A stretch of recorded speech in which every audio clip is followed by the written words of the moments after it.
Shalom Bapak Ibu dan Saudaraku yang dikasihi oleh Tuhan Yesus Kristus.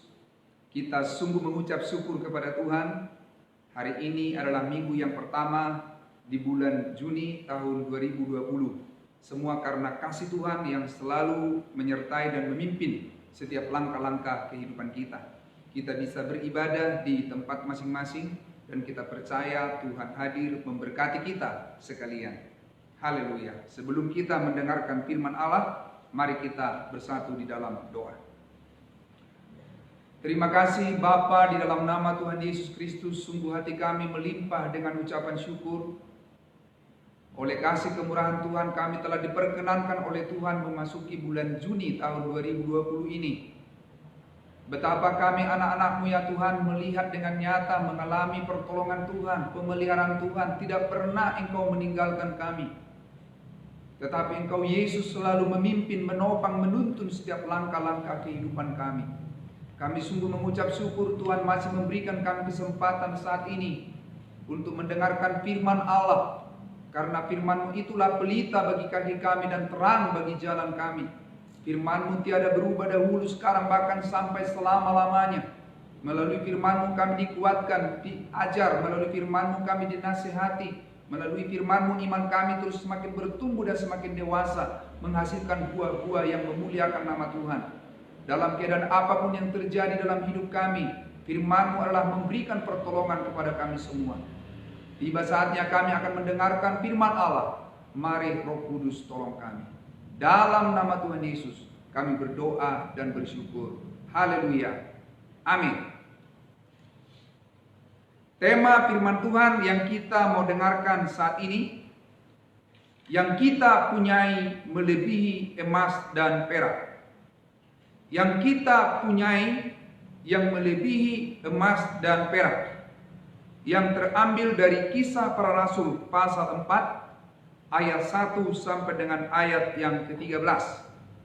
Namun sebelum saya membacakan firman Tuhan ini untuk kita semua, saya mengajak kita untuk menyanyikan pujian bagi kemuliaan nama Tuhan dari nyanyian kemenangan iman nomor 207, Jangan Lupa Nama Tuhan. Nyanyian ini sangat erat dengan firman Tuhan yang akan kita dengarkan. Mari kita menyanyi memuji Tuhan. Ingat akan nama Yesus. Haleluya.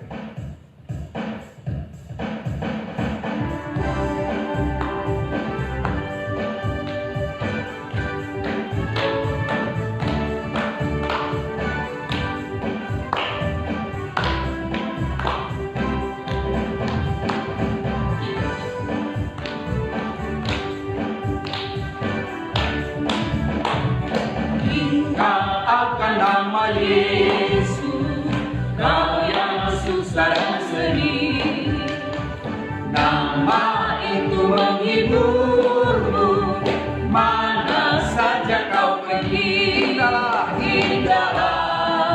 namanya, pengharapan dunia. Indahlah namanya, suka surga yang bakal. Bawa nama Tuhan Yesus, itulah perisaimu.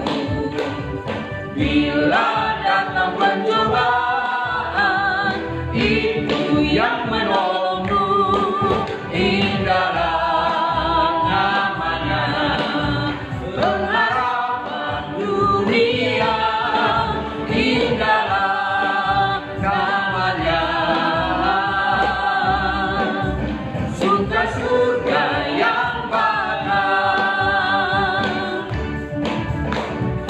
Sungguh agung nama Yesus, hati kita bergema bila kita dirangkulnya, kesukaan pun besar. Indahlah namanya, pengharapan dunia. Indahlah namanya, suka surga yang bakal.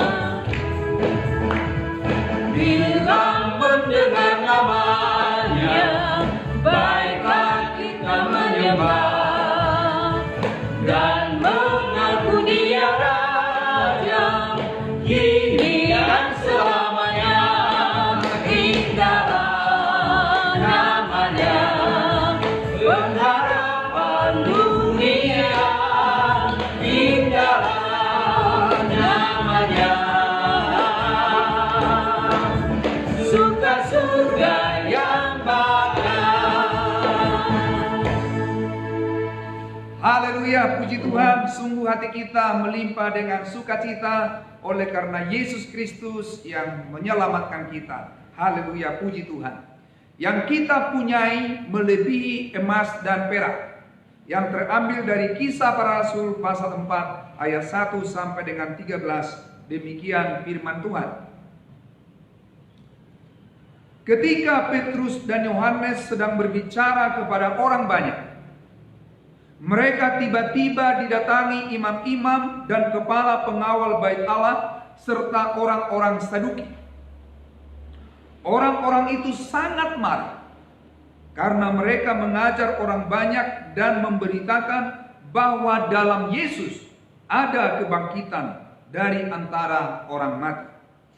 Mereka ditangkap dan diserahkan ke dalam tahanan sampai keesokan harinya, karena hari telah malam. Tetapi di antara orang yang mendengar ajaran itu, banyak yang menjadi percaya, sehingga jumlah mereka menjadi kira-kira 5.000 orang laki-laki. Pada keesokan harinya, pemimpin-pemimpin Yahudi serta tua-tua dan ahli-ahli Taurat mengadakan sidang di Yerusalem dengan imam besar Hanas dan Kayafas, Yohanes dan Alexander dan semua orang lain yang termasuk keturunan imam besar. Lalu Petrus dan Yohanes dihadapkan kepada sidang itu dan mulai diperiksa dengan pertanyaan ini: dengan kuasa manakah atau dalam nama siapakah kamu bertindak demikian itu? Maka jawab Petrus penuh dengan Roh Kudus, hai pemimpin-pemimpin umat dan tua-tua, jika kami sekarang harus diperiksa karena suatu kebajikan kepada seorang sakit, dan harus menerangkan dengan kuasa manakah orang itu disembuhkan, maka ketahuilah oleh kamu sekalian dan oleh seluruh umat Israel bahwa dalam nama Yesus Kristus orang Nazaret yang telah kamu salibkan, tetapi yang telah dibangkitkan Allah dari antara orang mati, bahwa oleh karena Yesus itulah orang ini berdiri dengan sehat dan sekarang di depan kamu. Yesus adalah batu yang dibuang oleh tukang-tukang bangunan, yaitu kamu sendiri. Namun ia telah menjadi batu penjuru. Dan keselamatan tidak ada di dalam siapapun juga selain di dalam Dia. Sebab di bawah kolong langit ini tidak ada nama lain yang diberikan kepada manusia yang olehnya kita dapat diselamatkan. Ketika sidang itu melihat keberanian Petrus dan Yohanes dan mengetahui bahwa keduanya orang biasa yang tidak terpelajar, heranlah mereka, dan mereka mengenal keduanya sebagai pengikut Yesus. Setelah hari Pentakosta, bagaimana selanjutnya keadaan para murid dan juga orang-orang percaya? Mereka dipimpin oleh Roh Kudus. Roh Kudus terus berkarya dalam kehidupan mereka. Mereka hidup rukun, memelihara kerukunan. Mereka bertekun dalam pengajaran rasul-rasul. Mereka bertekun dalam pengajaran firman Tuhan. Mereka bertekun dalam persekutuan, baik di bait Allah maupun di rumah-rumah. Dan mereka hidup dalam kasih. Mereka memperdulikan antara yang satu dengan yang lain. Dan mereka juga memberitakan Injil serta memuliakan Tuhan, memuji Allah. Begitu indah karya Roh Kudus dalam kehidupan para murid dan orang-orang percaya. Firman Tuhan yang kita dengarkan, yang kita punyai, melebihi emas dan perak. Dalam Kisah Rasul pasal 3, kalau kita perhatikan di sana, bagaimana Petrus dan Yohanes pada pukul 3 petang mereka naik ke bait Allah untuk sembahyang. Dan ketika mereka mau masuk ke bait Allah, maka di pintu itu yang disebut dengan pintu gerbang indah, di sana ada seorang laki-laki yang lumpuh sejak dari lahirnya sampai dia berumur lebih 40 tahun. Setiap hari orang mengusung dia dan meletakkan dia di pintu itu. Dan dia meminta sedekah dari orang-orang yang masuk sembahyang ke bait Allah. Pada waktu Petrus dan juga Yohanes mau sembahyang masuk ke bait Allah, orang lumpuh ini dia meminta sedekah kepada Petrus dan Yohanes. Petrus dan Yohanes memperhatikan dia. Dan Petrus berkata kepada orang lumpuh itu, "Lihatlah kepada kami." Dan orang lumpuh ini menatap Petrus dan Yohanes dengan penuh harapan akan mendapat sesuatu yang bernilai materi. Tetapi apa yang terjadi? Apa yang dikatakan oleh Petrus kepada orang lumpuh ini, yang sudah memandang dengan penuh harapan bahwa akan mendapatkan sesuatu? Petrus berkata, "Emas dan perak tidak ada padaku, tetapi apa yang kupunyai, kuberikan kepadamu. Demi nama Yesus Kristus, orang Nazaret itu, berjalanlah." Petrus memegang tangan kanan orang itu, membantu dia berdiri. Dan seketika itu, kuatlah kaki dan mata kaki orang itu. Dan seketika itu dia berdiri melonjak. Dia berjalan kian kemari. Orang yang lumpuh ini begitu bersuka cita, begitu bahagia. Dan dia mengikuti Petrus dan Yohanes masuk ke bait Allah. Dia melompat-lompat. Dia memuji Tuhan dengan penuh sukacita. Dan orang-orang di situ melihat kejadian yang ajaib ini, mujizat ini. Karena orang-orang yang sembahyang di bait Allah sudah tahu bahwa ini adalah orang yang tadinya lumpuh sejak dari lahir. Dia adalah seorang peminta-minta sedekah. Tetapi sekarang dia sudah masuk ke bait Allah. Dia turut memuji dan menyembah Tuhan dengan penuh sukacita. Apa yang terjadi? Luar biasa Tuhan memakai Petrus dan Yohanes, sehingga orang itu mengalami mujizat kesembuhan. Tetapi apa yang terjadi dengan hal ini? Petrus dan Yohanes menghadapi tantangan, menghadapi hambatan dari imam-imam dan juga kepala pengawal bait Allah dan dari orang-orang Saduki. Ada tantangan, ada hambatan, ada kesulitan yang dihadapi, yang dialami oleh Petrus dan Yohanes. Tetapi di tengah-tengah hambatan dan tantangan itu dan kesulitan itu, ada kesempatan emas, ada kesempatan yang indah. Yaitu untuk apa?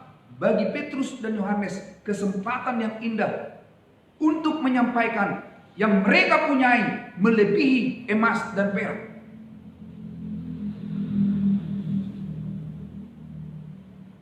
Kesempatan bagi Petrus dan Yohanes untuk memberitakan siapa yang dipunyai, siapa yang dimiliki oleh Petrus dan Yohanes, yang lebih berharga daripada emas dan perak.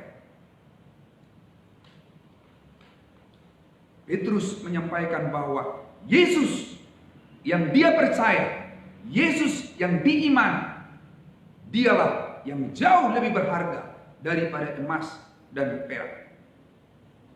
Mari kita perhatikan Bapak, Ibu, dan saudaraku yang dikasihi oleh Tuhan Yesus, bahwa nama Yesus itu adalah nama yang berkuasa. Yang pertama, Yesus dalam namanya ada kesembuhan. Yesus dalam namanya ada kesembuhan. Yesus Kristus yang adalah Tuhan, perkataannya berkuasa, namanya berkuasa, darahnya berkuasa, seluruh hidupnya berkuasa, karena dia adalah Allah. Dia adalah Tuhan yang ajaib, yang luar biasa. Dan yang disampaikan oleh Petrus di sini, bahwa Yesus dalam namanya ada kesembuhan. Kita sudah dengarkan bagaimana keajaiban yang Tuhan lakukan kepada orang lumpuh itu. Dan apa yang dikatakan oleh orang-orang Yahudi, para pemimpin tua-tua, ketika mereka dihadapkan kepada sidang. Di dalam Kisah Para Rasul, pasal 4 ayat 7 sampai 10.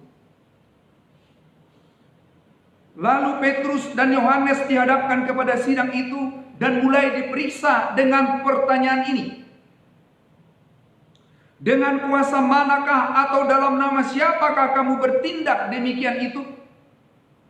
Maka jawab Petrus penuh dengan Roh Kudus, hai pemimpin-pemimpin umat dan tua-tua, jikalau kami sekarang harus diperiksa karena suatu kebajikan kepada seorang sakit, dan harus menerangkan dengan kuasa manakah orang itu disembuhkan, maka ketahuilah oleh kamu sekalian dan oleh seluruh umat Israel, bahwa dalam nama Yesus Kristus orang Nazaret yang telah kamu salibkan, tetapi yang telah dibangkitkan Allah dari antara orang mati, bahwa oleh karena Yesus itulah orang ini berdiri dengan sehat sekarang di depan kamu.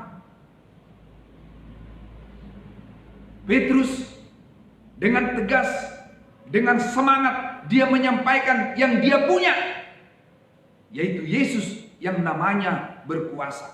Dalam nama Yesus ada kesembuhan.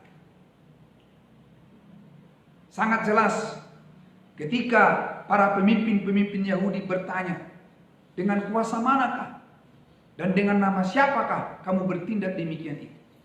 Itu suatu kesempatan emas di tengah kesulitan, di tengah tantangan, di tengah hambatan, untuk menyampaikan Yesus Kristus yang namanya berkuasa. Haleluya, puji Tuhan. Bapak, Ibu, dan saudaraku yang dikasihi Tuhan, kita juga ada banyak mengalami pertolongan Tuhan. Dikala Bapak Ibu sakit dan berdoa kepada Tuhan, Tuhan menolong Bapak Ibu saudara, Tuhan juga menolong saya. Kita sangat bersyukur. Tetapi bukan hanya dalam kesembuhan secara jasmani saja, bukan hanya kesembuhan secara fisik saja. Kita lihat yang kedua yang disampaikan oleh Petrus, Yesus dalam namanya ada kebangkitan dari antara orang mati. Yesus dalam namanya ada kebangkitan dari antara orang mati. Di dalam ayat yang pertama sampai dengan yang keempat dari Kisah Para Rasul 4. Ketika Petrus dan Yohanes sedang berbicara kepada orang banyak, mereka tiba-tiba didatangi imam-imam dan kepala pengawal bait Allah serta orang-orang Saduki. Orang-orang itu sangat marah karena mereka mengajar orang banyak dan memberitakan bahwa dalam Yesus ada kebangkitan dari antara orang mati. Mereka ditangkap dan diserahkan ke dalam tahanan sampai keesokan harinya karena hari telah malam. Tetapi di antara orang yang mendengar ajaran itu, banyak yang menjadi percaya. Sehingga jumlah mereka menjadi kira-kira 5.000 orang laki-laki. dalam pengajaran yang disampaikan oleh Petrus. Dia mengajarkan dengan jelas bahwa dalam nama Yesus, dalam Yesus ada kebangkitan dari antara orang mati. Sesuatu yang sangat berbeda dengan apa yang dipahami oleh orang-orang Saduki. Karena orang-orang Saduki tidak percaya adanya kebangkitan. Orang-orang Saduki tidak percaya adanya malaikat-malaikat. Orang-orang Saduki tidak percaya adanya setan. Jadi sesuatu hal yang bertolak belakang yang disampaikan oleh Petrus dengan apa yang dipahami oleh orang-orang Saduki. Tetapi apa yang disampaikan oleh Petrus itulah kebenaran, bahwa dalam Yesus ada kebangkitan dari antara orang mati. Haleluya, puji Tuhan. Betapa Bapak Ibu Saudara kita semua turut bersyukur dan bersuka cita bahwa yang kita punya yaitu Yesus yang kita percaya, dalam namanya ada kebangkitan yang memberikan kita pengharapan, yang memberikan kita penghiburan, yang memberikan kita sukacita dan damai sejahtera. Dalam 1 Tesalonika pasal 4 ayat 13 sampai dengan 14, demikian firman Tuhan. 1 Tesalonika pasal 4 ayat 13 sampai 14. Selanjutnya kami tidak mau saudara-saudara bahwa kamu tidak mengetahui tentang mereka yang meninggal, supaya kamu jangan berduka cita seperti orang-orang lain yang tidak mempunyai pengharapan. Karena jikalau kita percaya bahwa Yesus telah mati dan telah bangkit, maka kita percaya juga bahwa mereka yang telah meninggal dalam Yesus akan dikumpulkan Allah bersama-sama dengan Dia. Haleluya, puji Tuhan. Betapa bangga, betapa bahagia Petrus dan juga Yohanes dalam menyampaikan kabar baik, berita Injil Yesus Kristus. Bapak, Ibu dan saudaraku yang dikasihi oleh Tuhan, ketika kita memahami, mengimani bahwa Yesus dalam namanya ada kebangkitan dari antara orang mati, ini melenyapkan ketakutan kita, kecemasan kita ketika saatnya nanti Tuhan memanggil kita. Karena sangat jelas di dalam firman Tuhan telah disampaikan bahwa yang meninggal dalam Yesus, sebagaimana Yesus telah bangkit, maka akan bangkit dan dikumpulkan oleh Allah. Haleluya, puji Tuhan. Dan yang ketiga yang disampaikan oleh Petrus, yang mereka punyai yang melebihi emas dan perak, Yesus dalam namanya ada keselamatan. Yesus dalam namanya ada keselamatan. Dalam Kisah Para Rasul pasal 4 ayat 12, dan keselamatan tidak ada di dalam siapapun juga selain di dalam Dia. Sebab di bawah kolong langit ini tidak ada nama lain yang diberikan kepada manusia yang olehnya kita dapat diselamatkan. Petrus dalam pengajarannya, di tengah-tengah tantangan yang sedang dia hadapi, dia memberitakan bahwa Yesus dalam namanya ada keselamatan. Sebab tidak ada nama lain di bawah kolong langit ini yang olehnya kita dapat diselamatkan. Nama Yesus, nama yang berkuasa, Sang Juru Selamat, Dialah yang memberikan kita kepastian keselamatan.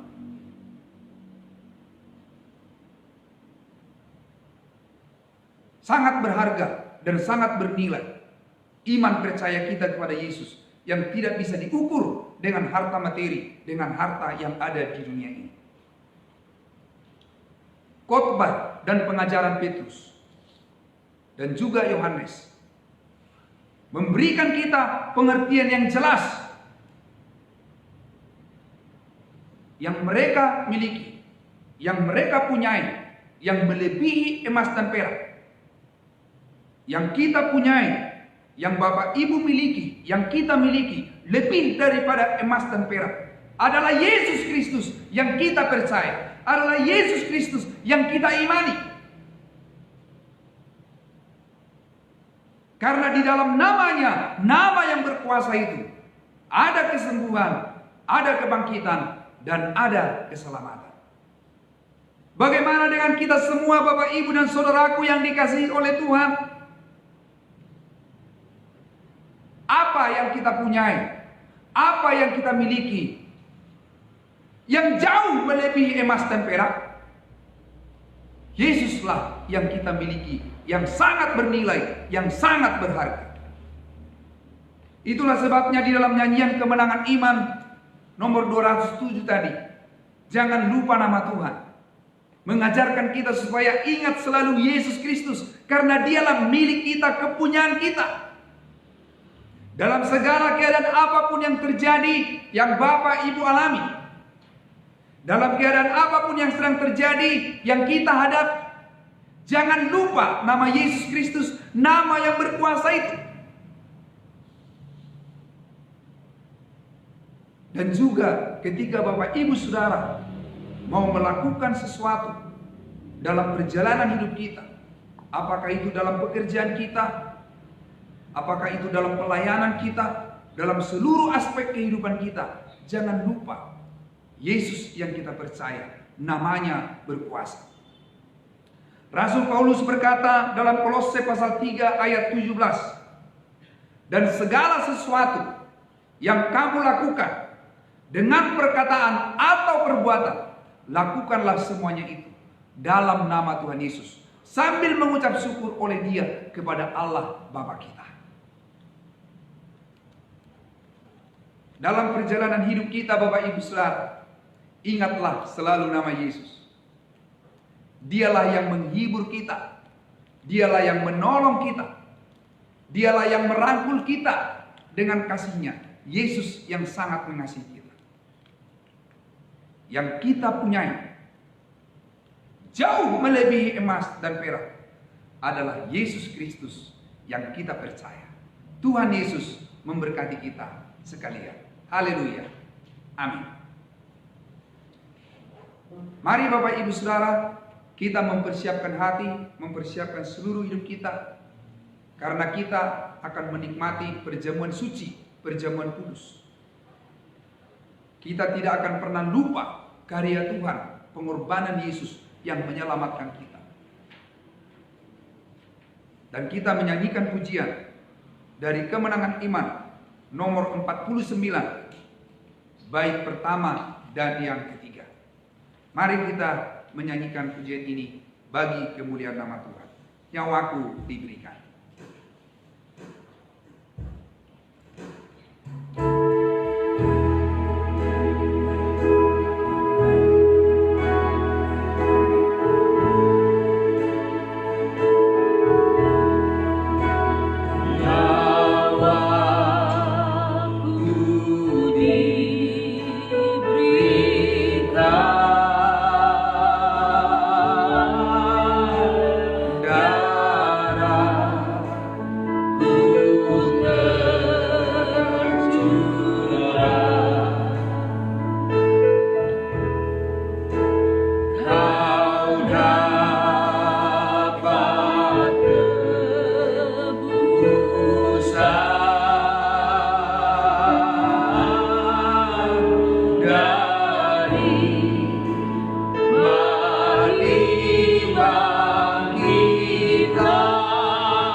bersama-sama.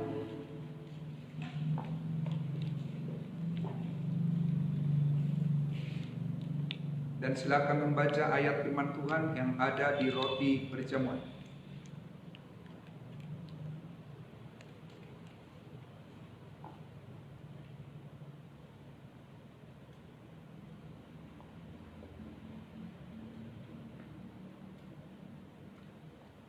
Silakan berdoa secara pribadi, bersyukur atas kasih dan kemurahan Tuhan, di mana Yesus rela mati di kayu salib, menanggung segala dosa dan kesalahan kita, memberikan kita pengampunan dan memberikan kita keselamatan.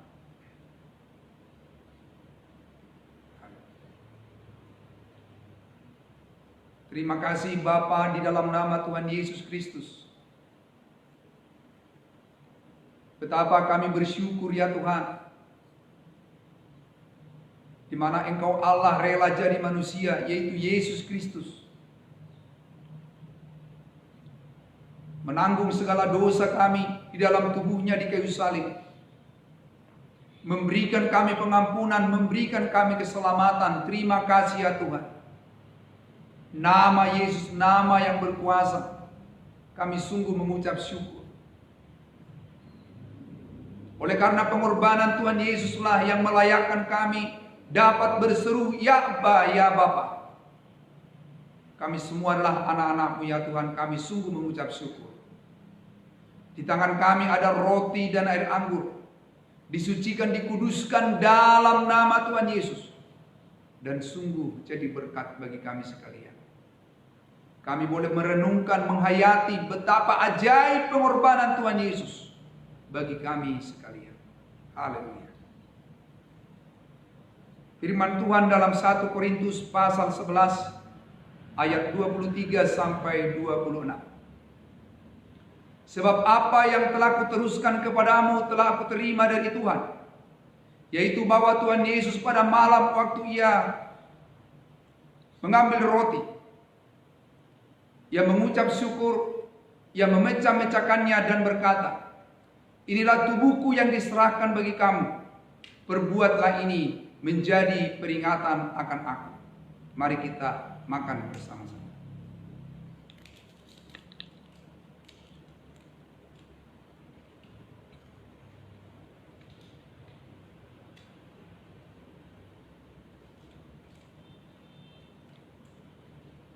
Demikian juga Ia mengambil cawan sesudah makan dan berkata, cawan ini adalah perjanjian baru yang dimeteraikan oleh darahku. Perbuatlah ini setiap kali kamu meminumnya menjadi peringatan akan aku. Sebab setiap kali kamu makan roti ini dan minum cawan ini, kamu memberitakan kematian Tuhan sampai Ia datang. Mari kita minum bersama-sama.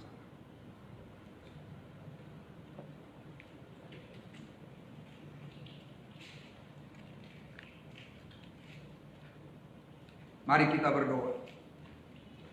Terima kasih Bapa, terima kasih Tuhan Yesus, terima kasih Roh Kudus. Kami sungguh mengucap syukur ya Tuhan. Kami telah menikmati perjamuan suci, perjamuan kudus. Untuk kami selalu mengingat pengorbanan Tuhan Yesus yang ajaib bagi kami semua. Kami sungguh mengucap syukur bahwa yang kami punyai, yang melebihi emas dan perak, adalah Yesus yang kami percaya. Oleh karena itu ya Tuhan, dalam segala keadaan apapun yang kami alami, dalam segala keadaan apapun yang kami hadapi, biarlah kami selalu mengingat nama Yesus, nama yang berkuasa.